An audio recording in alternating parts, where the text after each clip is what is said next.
મિત્રો, શિયાળામાં જો આ બનાવીને ન ખાધા તો કશું જ ન ખાધું. આજે આપણે બનાવીશું માત્ર થોડી જ મિનિટોમાં બની જાય તેવા દેશી ઘીના તલ ગોળના માખણ જેવા સોફ્ટ અને સુપર એનર્જી બૂસ્ટર લાડુ. આ લાડુ એટલા સરસ અને સ્વાદિષ્ટ બને છે કે બાળકોથી લઈ ઘરના વડીલો સુધી બધાને ખૂબ જ પસંદ આવશે. તો hello friends, Dhamus kitchen and blog પર તમારું સ્વાગત છે. તો ચાલો આજની રેસિપી બનાવવાની શરૂઆત કરીએ. ખૂબ જ ટેસ્ટી અને હેલ્ધી એવા તલ ગોળના લાડુ બનાવવા માટે સૌથી પહેલાં આપણે અહીંયા 1 કપ જેટલા સફેદ તલ લઈશું. અહીંયા જે મેં તલ લીધા છે એ દેશી તલ લીધા છે, એટલે કે થોડા ઓફ વ્હાઇટ જેવા, થોડા પીળાશ પડતા હોય એવા તલ મેં લીધા છે. બજારની અંદર એકદમ સફેદ એવા તલ પણ મળે છે, પણ આ દેશી તલ છે એ ખાવામાં ખૂબ જ પૌષ્ટિક હોય છે અને ગુણકારી હોય છે.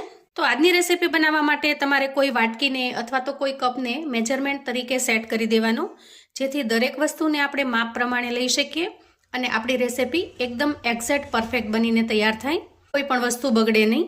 તો આ રીતે 1 કપના માપ પ્રમાણે સૌથી પહેલાં આપણે સફેદ તલ લેવાના છે. હવે મોટાભાગે બજારમાંથી જે કોઈ વસ્તુ લાવીએ એને આપણે ચાળીને ચોખ્ખી કરી લેતા હોઈએ, તો અહીંયા મેં તલને પણ ચાળીને ચોખ્ખા તો કરી લીધા છે, પણ એની ઉપરની જે ડસ્ટ માટી ધૂળ હોય એને પણ આપણે સાફ કરી લેવાની છે. તો અહીંયા મેં જેમ નેપકિન લીધો છે એવો કોઈ નેપકિન અથવા તો કોટનનો ટુકડો લઈ તલને આપણે ખૂબ સારી રીતે લૂછી લેવાના, જેથી કરી એના ઉપર જે કાંઈ વધારાની ધૂળ માટી ડસ્ટ હશે એ નેપકિનમાં આવી જશે અને તલ એકદમ સરસ ચોખ્ખા થઈ જશે. હવે આ રીતે કપડામાં લૂછ્યા પછી તલને ફરી આપણે મેજરમેન્ટ કપમાં લઈ લઈએ. ત્યાર પછી ગેસ ઓન કરી ગેસ ઉપર આપણે એક પેન મૂકીશું અને પેનમાં અડધી ચમચી જેટલું ઘી લઈશું. હવે આપણે આ ઘીની અંદર 8 થી 10 નંગ જેટલી બદામ અને 8 થી 10 નંગ જેટલા કાજુને શેકી લેવાના છે. અહીંયા કાજુ બદામને શેકવા માટે એકદમ ઓછા ઘીનો ઉપયોગ કરીશું, બહુ વધારે પડતો ઘીનો પણ ઉપયોગ નહીં થાય. કાજુ બદામ નાખવા એકદમ ઓપ્શનલ છે, તમને જો અનુકૂળ હોય તો જ તમારે કાજુ બદામને શેકી અને ઉમેરવાના છે. કાજુ બદામની જગ્યાએ તમે શીંગના ફોફા કાઢી અને શીંગદાણાને પણ ઉમેરી શકો છો, અને જો બંનેમાંથી એક પણ અનુકૂળ ન હોય તો બંને વસ્તુને સ્કીપ પણ કરી શકો છો.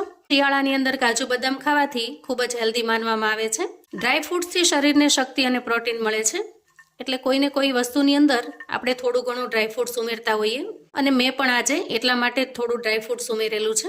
જુઓ, આ રીતે ઘીની અંદર કાજુ બદામને એકદમ સરસ રીતે શેકી લઈશું અને શેકાયા પછી એક પ્લેટમાં કાઢી લઈશું.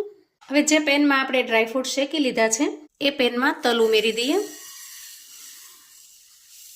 ગેસની ફ્લેમને સ્લો ઉપર રાખી તલને આપણે ખૂબ સારી રીતે શેકી લેવાના છે.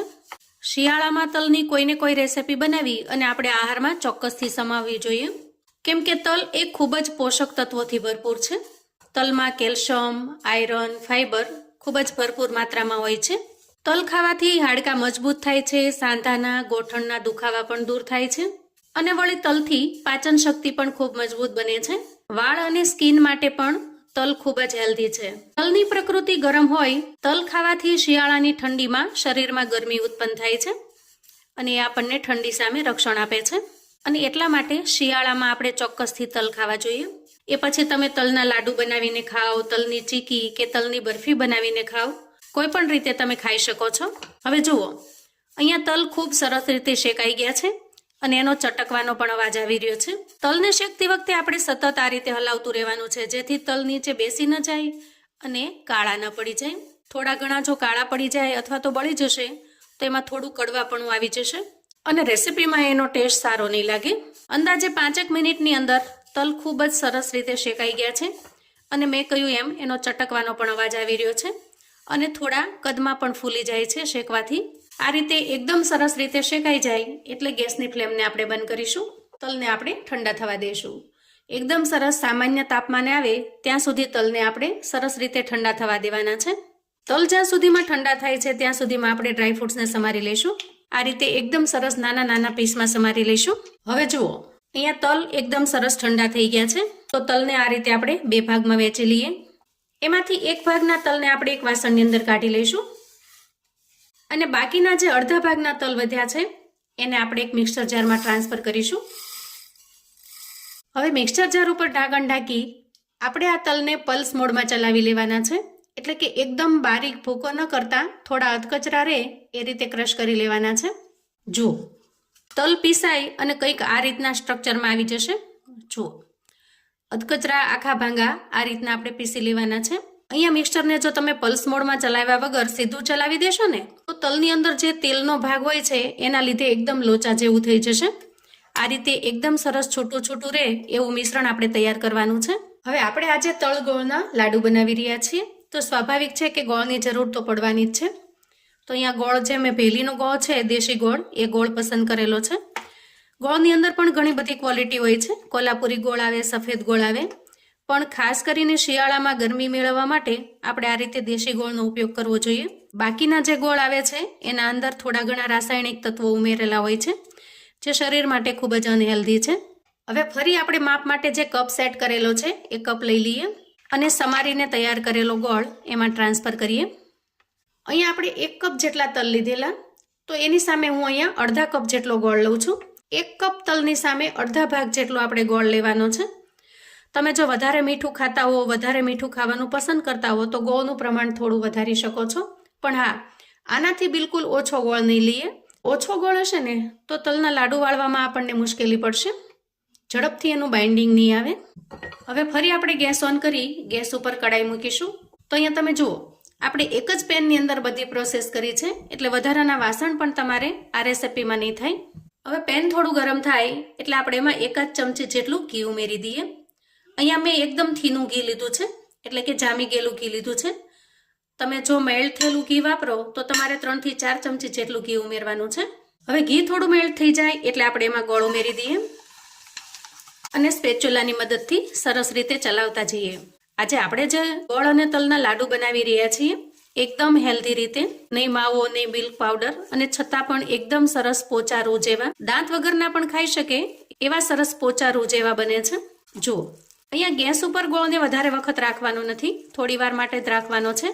આ રીતે સરસ પીગળી જાય ત્યાં સુધી જ આપણે રાખીશું અને પછી તરત જ ગેસની ફ્લેમને બંધ કરીશું. ખાસ કરીને ગોળનું જે કાચાપણું દૂર થાય ત્યાં સુધી જ આપણે એને ગેસ ઉપર રાખવાનો છે, કેમ કે વધારે સમય રાખીશું ને તો લાડુ વધારે પડતા કઠણ થઈ જશે અને આપણે જે એકદમ પોચા રૂ જેવા બનાવવા છે એ નહીં બને. અહીંયા ગોળ એકદમ સરસ મેલ્ટ થઈ ગયો છે. જુઓ, આ રીતના બબલ્સ બનવા માંડે એટલે સમજી જવાનું કે ગોળ સરસ રીતે પાકી ગયો છે. આ સમયે આપણે ક્રશ કરીને તૈયાર કરેલા તલને ઉમેરી દઈએ અને સાથે સાથે જે આખા તલ રાખેલા છે એને પણ ઉમેરી દઈએ. 2 ચમચી જેટલો એલચી પાવડર તૈયાર કરેલો છે એને ઉમેરીશું અને તૈયાર કરેલા ડ્રાયફ્રૂટ્સને પણ ઉમેરી દઈએ, જે આપણે એકદમ ઝીણા સમારીને તૈયાર કરેલા છે. એલચી પાવડર ઉમેરવાથી ખૂબ જ મસ્ત ટેસ્ટ આવે છે લાડુમાં, એટલે તમે ઉમેરશો તો તમને ખરેખર ખાવાની ખૂબ જ મજા આવશે. અને છતાં પણ જો તમારે ન ઉમેરવો હોય તો એલચી પાવડરને તમે સ્કીપ પણ કરી શકો છો. હવે આ બધી જ વસ્તુને પહેલાં સારી રીતે મિક્સ કરી લઈએ. મિશ્રણ અહીંયા એકદમ સરસ રીતે તૈયાર થઈ ગયું છે. હવે આ સમયે આપણે એક પ્લેટ લઈ લઈએ અને પ્લેટને થોડા ઘીથી ગ્રીસ કરી લઈએ, જેથી આપણે જે મિશ્રણ પ્લેટમાં નાખીશું એ ચીપકી ન જાય. તૈયાર થયેલું મિશ્રણ આપણે એક પ્લેટમાં કાઢી લઈએ અને હાથની બંને હથેળીને ઘીથી ગ્રીસ કરી લઈએ. તૈયાર થયેલા મિશ્રણમાંથી તમને જેવા ગમે એવા લાડુ બનાવી લેવાના છે. મિશ્રણ થોડું ગરમ હોય ત્યાં જ આપણે લાડુ બનાવી લેવાના. અહીંયા લાડુની સાઈઝ તમને જેવી ગમે એવી તમે રાખી શકો છો. અહીંયા મિશ્રણને બનાવ્યા પછી જો તમને થોડું ઘાટું લાગે અને લાડુ વળે નહીં તો 2 ચમચી જેટલું ગરમ ઘી ઉમેરી દેવાનું અથવા તો 2 ચમચી જેટલું પાણી ઉમેરી દેવાનું. આમ કરવાથી મિશ્રણ થોડું ઢીલું બનશે અને લાડુ ફટાફટથી વળી જશે. બાળકોથી લઈ જેને દાંત નહીં હોય ને એને પણ ખાવાની ખૂબ જ મજા પડે એવા સરસ સોફ્ટ બને છે.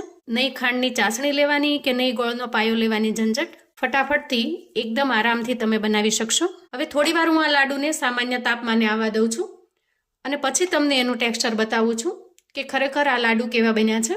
અને એક વખત જો આ રીતે લાડુ બનાવીને બાળકોને કે મોટાને ખવડાવશો ને તો હંમેશા તમને આ જ તલ ગોળના લાડુ બનાવવાની ફરમાઈશ કરશે. એટલા સરસ ટેસ્ટી પણ બને છે. તો હવે અહીંયા આપણા લાડુ સામાન્ય તાપમાને આવી ગયા છે. અંદાજે બનાવ્યા પછી 2 કલાક પછી હું તમને એનું રિઝલ્ટ બતાવું છું. જુઓ,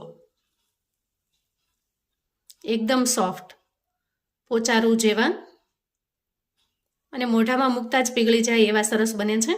અને વળી ડ્રાયફ્રૂટ્સથી ભરપૂર હોવાથી ખૂબ જ હેલ્ધી પણ બને છે. તો મિત્રો, આવું અવનવું જાણવા માટે અને મને સપોર્ટ કરવા માટે ચેનલ પર જો તમે નવા છો તો પ્લીઝ ચેનલને સબસ્ક્રાઈબ કરો. વિડીયો ગમે તો લાઈક અને શેર કરો.